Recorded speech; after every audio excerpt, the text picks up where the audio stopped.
Ok Marion, on a compris que tu avais écrit un livre, mais du coup, il y a quoi exactement dedans? Bonjour à tous, je vous fais un petit décryptage rapide de comment j'ai organisé ce livre pour vous aider à comprendre et accompagner la médiumnité des enfants autour de vous. La médiumnité des enfants, c'est mon petit cheval de bataille. Je crois que les enfants ont le droit de comprendre leur perception extrasensorielle, le tout supervisé par leur papa, par leur maman. Et donc j'ai créé un petit guide complet, Mon enfant et l'invisible, comprendre et accompagner sa sensibilité extraordinaire. Du coup, évidemment, après une petite intro très rapide, on va tout de suite rentrer dans le vif du sujet avec comprendre les capacités de ton enfant. Pour comprendre les capacités des enfants, je vous ai créé des petits quiz qui vous permettent d'aller saisir d'abord les canaux de perception de votre enfant. Est-ce qu'il va plutôt percevoir visuellement, auditivement, etc. pour ensuite pouvoir vous présenter en détail ces fameux canaux et les différents modes de fonctionnement que vous pouvez trouver dans ces canaux de perception extrasensorielle. Une fois que ça c'est fait, on va refaire des petits quiz ensemble, mais là pour aller comprendre à quelle source de l'invisible ton enfant est sensible.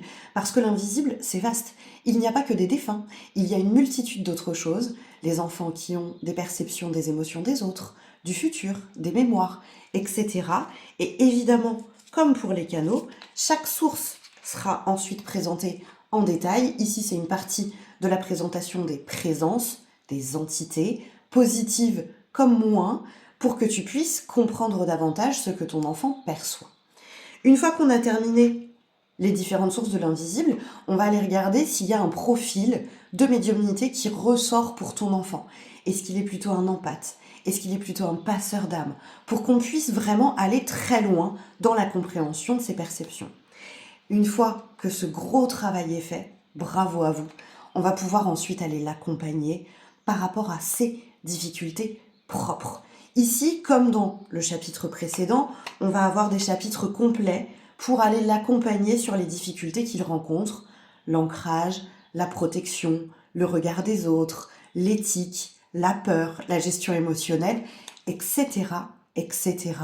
Et enfin, à la toute fin de l'ouvrage, je vous ai proposé quelques outils, tels que les planches de pendule, pour aller vous aider à comprendre, encore une fois plus loin, dans le détail, les perceptions, les canaux, les profils, les présences qui entourent ton enfant, de sorte à ce que tu aies des outils au quotidien pour continuer à comprendre ce qui se passe. Voilà rapidement la petite présentation. Si tu as des questions, mets-les-moi en commentaire.